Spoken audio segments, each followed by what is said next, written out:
dumuni tɛ kɛ n fɛ bi nisɔndiya dɔ bi kɔrɔ mais ne m'a fɛ yen wa kɔrɔ ni san dɔrɔn mana san pɛrɛn ko san ji bɛ nalen ko a bɛ kɛ jiso ye a bɛ don i kan kɔrɔ san dɔrɔn mana san pɛrɛn jiginna san pɛrɛn jiginna non kabako don Gani an bɛ Ala fo k'Ala barikada bi ye le 9 août 2022 n bɛ fɛ maliyɛnw ka bi sɛbɛ u ka agendaw n'u ka calendrier kan k'a bila tariku la k'a bila u denw n'u mɔdenw ɲɛ n bɛ fugulan bɔ n b'a fɔ awa an ka cɛdenw ye n bɛ gɛrɛdabu la an bɛ gɛrɛdabu bulu ye an ka taa an bɛ Ala fo k'Ala barikada parce que an ye tɔɔrɔ fɛn fɛn sɔrɔ san 10 laban in na san 20 laban in na démocratie fanga kɔnɔna na n'a an ka armée binna an ka aviateur kɔrɔw crise cardiaque bɛ ɲini k'u minɛ u ka tension n'u ka banaw bɛɛ juguyara minnu bɛ retraite la Gandi minnu sara minnu bɛ retraite la n'u damu ka so an ye olu de farikan si wuli bi k'a jɔ minnu sara an y'olu si wuli bi de k'a jɔ alhamdulillah Moribo nisɔndiyalen don kaburu kɔnɔ bi an ka sɔrɔdasi cɛ minnu bɛ yen n'u ye baara kɛ jamana ye crise in daminɛ na n'u sara n'u musow n'u denw n'u ka denbayaw bɛ yen a bɛɛ nisɔn ka di bi parce que u faw an'u kɔrɔw n'u denw u ma sa fu alhamdulillah u sara jamana ye jamana min y'a dɔn a ye u sara armée ye armée min y'a dɔn a ye k'o sababuya kɛ ɲɛmɔgɔ ɲuman min ni Ala y'a di anw ka armée ma n'o ye colonel Asimi Goïta ani les 5 colonels ye u ye jɔyɔrɔ min di Mali ma bi diɲɛ banbaliba sanfɛ Gandi o de ɲɔgɔnna ma kɛ fɔlɔ kɔrɔ bi taa nisɔndiya ye dɛ an bɛ position bɛ ta bi o ɲɔgɔnna ma kɛ fɔlɔ bi taa nisɔndiya ye donc an bɛ Ala fo ka Ala barikada ne kun y'a f'i ye n k'i k'i labɛn oui n ko ni y'i wele dugu tila fɛ n ko y'a dɔ ye ni y'i wele tile fɛ n'o y'a dɔ ye surɔ ne ma sunɔgɔ donc a kɛra cogo di alhamdulillah an bɛ Ala fo ka Ala barikada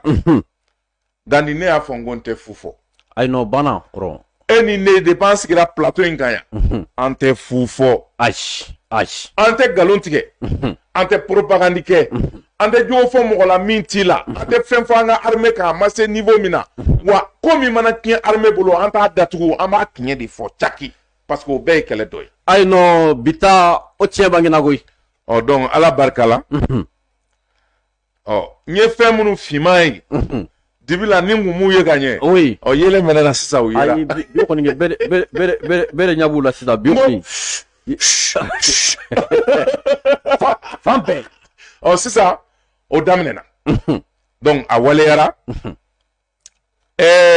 nka ni an ye minɛn jumɛnw réceptionné bi minnu n'u jirala presse la nka hali o jirali fɛnɛ presse bɛɛ ma a bɛɛ ye dɛ dɔw tun bɛ yen fɛnɛ bɛɛ ma o ye o de kama n'i ye page Facebook lajɛ bi bi taa détail ye dɛ n'i ye page Facebook lajɛ i bɛ L39 ye bɛɛ ka page kan mais hakili la e yɛrɛ tilara tuguni ka dɔ wɛrɛ ye e min tun bɛ tilara tuguni ka dɔ kɔrɔ bi taa kɔni kɛ fɛn kelen don sa tu te poses la question olu bɔra min bi taa kabako de aéroport bi kɔni donc aéroport bi avion yɛrɛkɛlen tun bɛ yen avion jɔyɔrɔ dɛsɛra de parking min ni o jɔra ko ka avion jɔ o yɔrɔ la o dɛsɛra ministre de la défense colonel Sadio Kamara yɛrɛ y'a fɔ a ka discours la a ko bi a ka discours la ko parking min ni a aménagera a ko Asimi Goïta ma ko parking ko minɛnw tɛ k'u ye a ko la parking sur lequel nous nous trouvons serait d'ailleurs trop étroit pour recevoir l'ensemble du matériel et récemment acquis grâce au leadership de son excellence Assimi Goïta et au partenariat gagnant-gagnant avec la Fédération de Russie. Coopération Mali-Russe. Amena yɛrɛ kan. Ni min kuma ninnu fɔra bi. E b'a dɔn sɔrɔdasi kuma a bɛ datugu de. A bɛɛ ti fɔ. Nka nin phrase kelen pe. Kuma banna yen de. Kuma de banna yen. Pewu. Gandi. U b'a fɔ avion min ma ko avion de chasse moteur supersonique min n'a ka teli moteur réacteur min n'a ka teli Gandi o wɔɔrɔ kura den wɔɔrɔ kura min n'a a ma dilan 2020 dɛ a dilanna ɲinan de 2022 derrière génération o de bɛ Mali bolo Gandi kuma bɛ nin yɔrɔ in de la oui kuma kun flo bɛ nin yɔrɔ na kɔrɔ parce que an ye maani dɔw ye oui minnu taara Google kan ka taa taper L39 Albatros oui u taalen Google kan u ye min ye oui u nana o lakali ko ja ko nin de don mais u t'a ɲɛ dɔn parce que min bɛ anw bolo u t'o dɔn o dogolen don u ti fu ye tiɲɛ bangena bi Maskirov ka ne y'o fɛ yen Maskirov ka ye nin kuma fɔ dɛ an ka kilo ye min ye a n'an ka avion caractéristique ye min ye a n'a capacité ye min ye o ti bila Google kan jamais mais min f'i ye dɔrɔn L39 min ni a filɛ nin y'an bolo avion min don mun y'a diya Mali ye a entretien ka nɔgɔ a dépense ka nɔgɔ a wari ka nɔgɔ o ye kelen ye i bɛ se k'a moderniser k'a transformer chaque année ka dɔ fara capacité kan k'a kɛ kura ye jamana ɲɛmaaw b'u ka baara dɔn e ma dɔw ye u bɛ t'u ka V8 kɔrɔ kɛ V8 kura ya oui olu bɛ ɲɛfɛla mana dɔrɔn falen mais avion ta ye i bɛ dɔ fara capacité de kan a bɛ boli ni vitesse min ye a bɛ mugu min ci a n'a bɛ charge min ta i bɛ dɔ fara o de kan o de kama Mali ko ni avion in ɲɛ kama a ka nafa kama a dépense nɔgɔyali kama entretien nɔgɔyali kama an y'a demander Russie fɛ k'a commander an ka mɔgɔw de taara u yɛrɛ ye bigi ta u mago bɛ avion na k'a dessin cogo min k'a dessin ten k'a dilan ten k'a type k'a la i bɛ yala Google kan ani YouTube kan i tɛ nin ɲɔgɔnna photo yɔrɔ si sortie d'usine parce que Mali yɛrɛ y'a ka dessin kɛ ka choix kɛ donc c'est taillé sur mesure Mali mesure de taara min ka di Mali n'o bɛ bɛn Mali ma k'o de dilan Mali ye o den wɔɔrɔ de nana anw bolo L39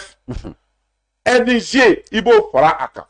L39 ni dan'o dɔrɔn ma i ma baara kɛ i ma baara kɛ f'i k'a fɔ LG NG oui NG nouvelle génération L39 nouvelle génération L39 NG o de ye an ka avion in ye o de b'a kan mais n'i taara Google kan sa k'a dasi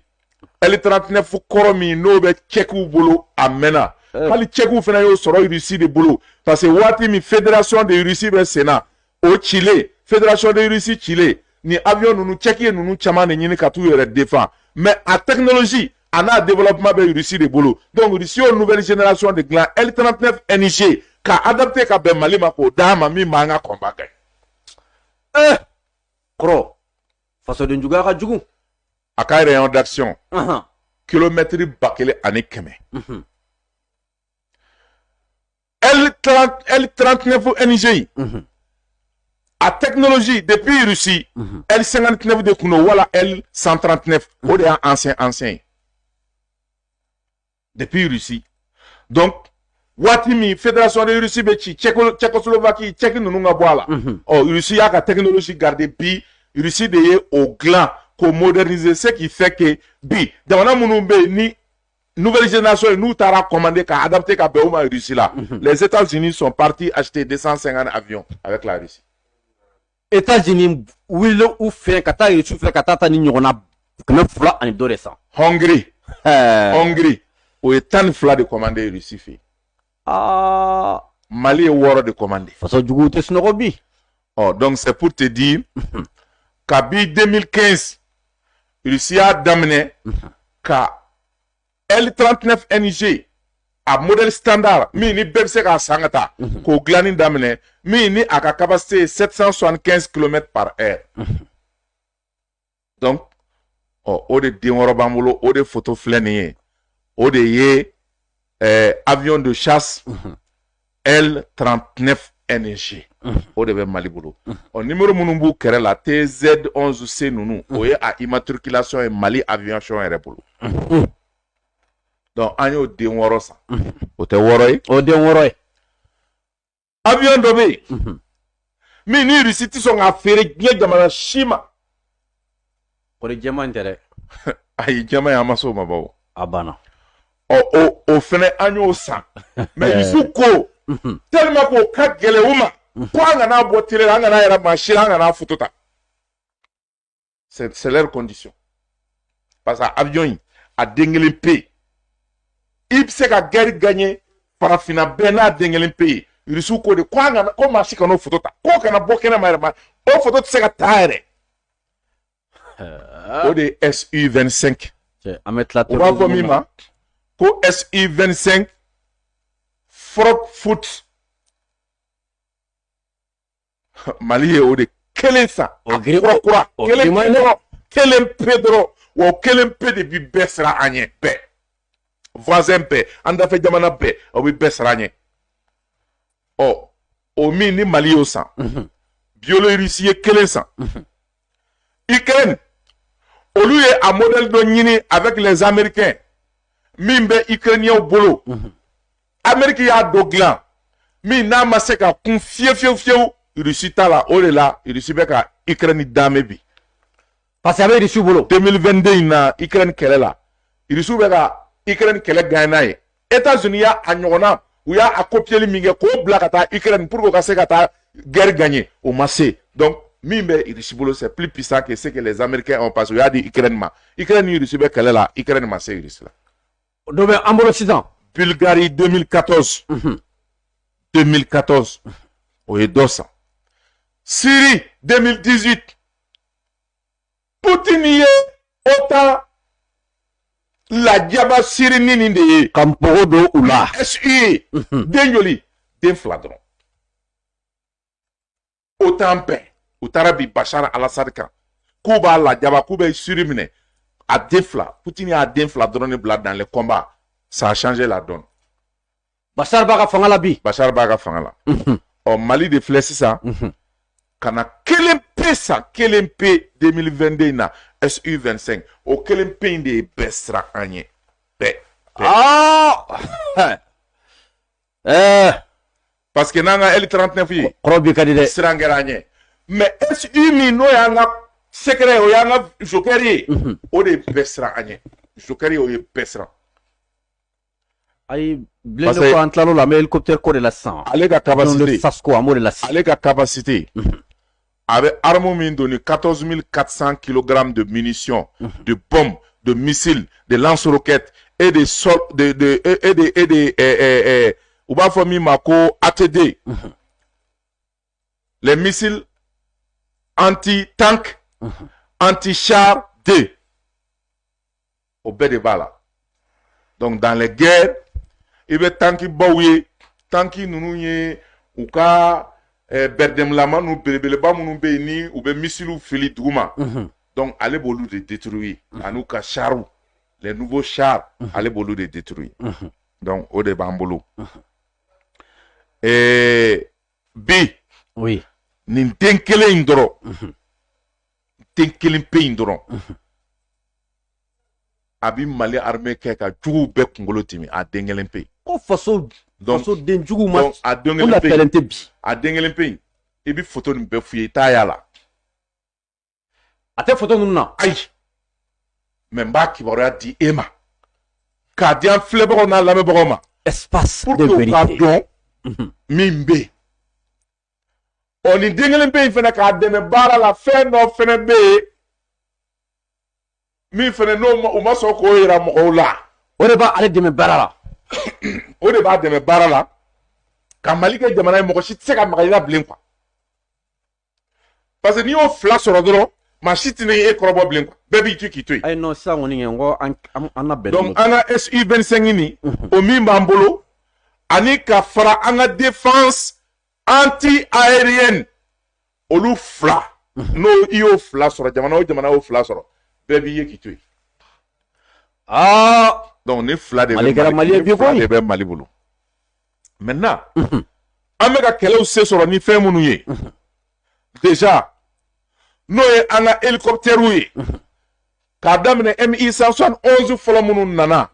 aéroport la o kɔfɛ an nana ni Mi type wɛrɛw ye minnu bɛ yen n'u b'an ka sɔrɔsiw dɛmɛ ka kɛlɛ gagner parce que bi Mali territoire bonya kama Mi kan ka déployer zone de défense bɛɛ la. u b'a fɛ k'o de kɛ sisan. bon o de baara bi sen na. bɛɛ ka dɔ sɔrɔ a la. Gandhi k'a daminɛ le 30 mars 2022 ka n'a bila bi réception na an ye 15 de san. non ɲinan kɔni a bɛ kɛ sa. k'o fara bi ta 12 kan. oui. donc bi ta 12 la n ye L39 wɔɔrɔ f'i ye ka SU 1 f'i ye mais hélicoptère mi ni o Mi-24P au min ka vitesse est 260 km/h 4 lance-roquettes bala de 57 mm 4 lance-missiles bala anti-char et minnu bi kisɛ fili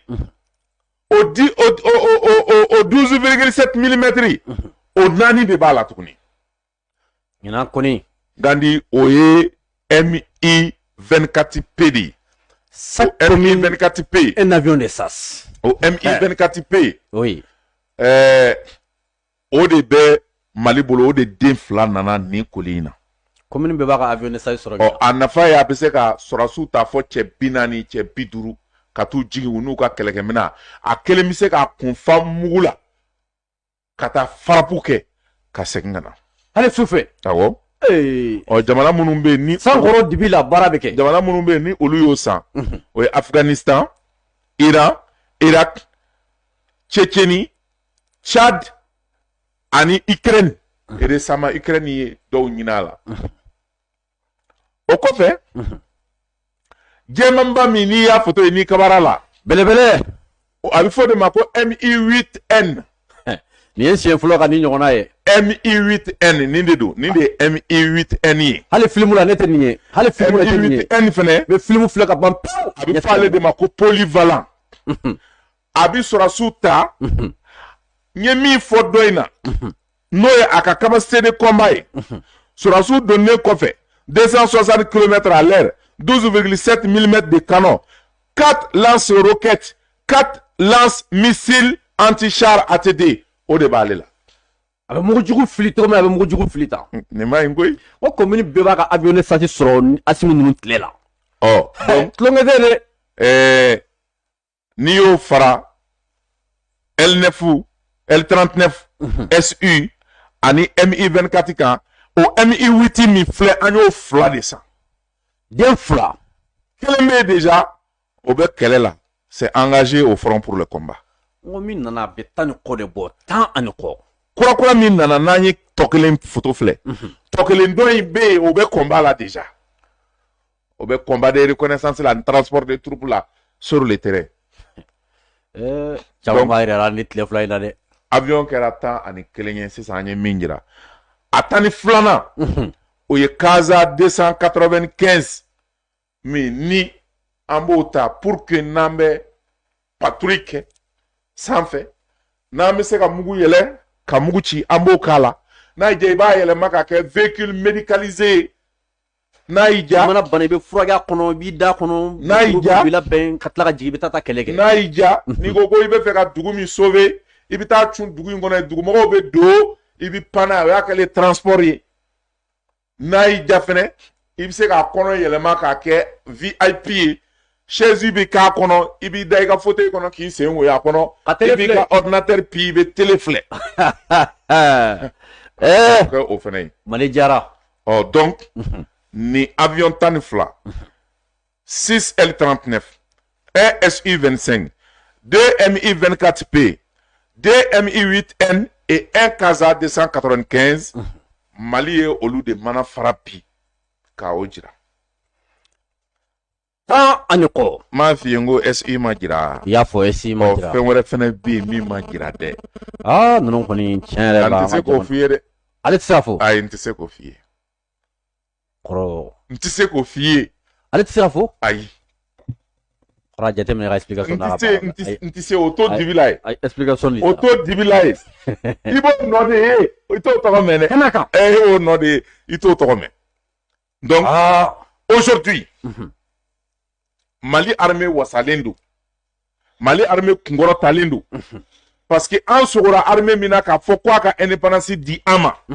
o armée de ye indépendance di an ma an tun t'a dɔn ko min bɛ se ka kɛ mais mun y'a kɛ ministre de la défense colonel Sadio Kamara ko jamanakuntigi président Assimi Goïta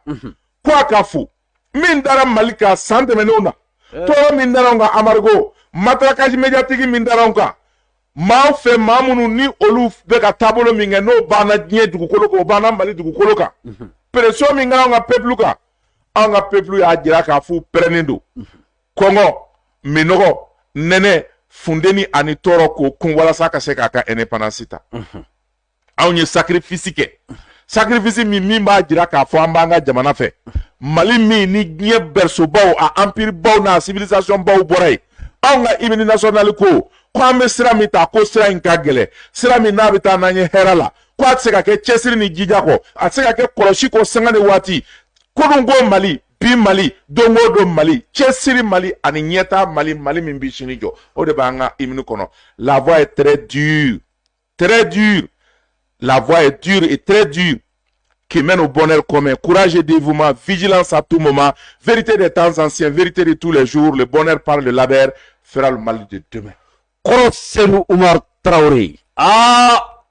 Oh, Adita Mininka. Nin cɛsiri ani nin yɛrɛ di nin de bɛ an ka sɔrɔsiw da nin de b'u ka ɲɛmɔgɔw da nin de bɛ an ka sɔrɔsi cɛ kelen-kelen bɛɛ o bɛɛ de da minnu bɛ front na minnu bɛ poste stratégique la n'u bɛ ka kɛlɛ kɛ nin de bɛ an ka force de défense et de sécurité bɛɛ da Dadi kulonkɛ banna koyi ayi o tɛ kulonkɛ an tilara mɛ min f'i ye policiw tɛ kulonkɛ la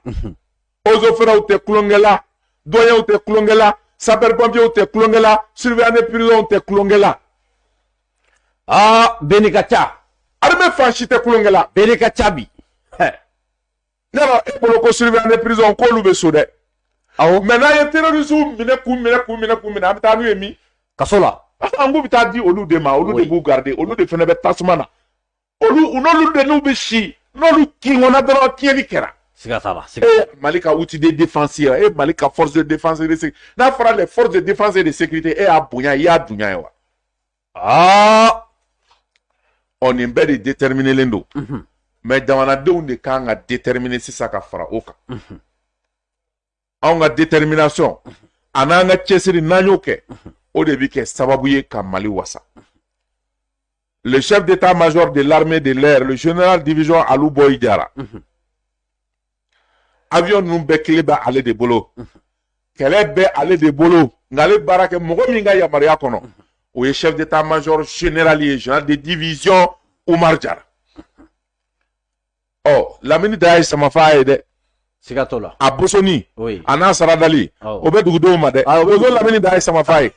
Asimi ni Sadio ye sama faga 5 colonels ye sama faga a bosoni n'a saradali sa o bɛ cɛdenw bolo parce que nin minɛn minnu nana u bɛɛ n'u mugu n'u kisɛw nana an'u mago bɛ renseignement minnu na u bɛɛ nana ka n'o baara kɛ ni nisɔndiyara dɔ tile de an ka taa yala ka na sisan foli bɛ se mɔgɔ minnu ma o ye malidenw de ye anw ko ko Mali kura tɛ kɛ taabolo kura kɔ a tɛ kɛ cɛsiri kura kɔ cɛsiri kura de dira anw ma bi o de kama an ka hymne ko tɔɔrɔ minnu bɛ ka da an ka Mali kan Faransi fɛ attaque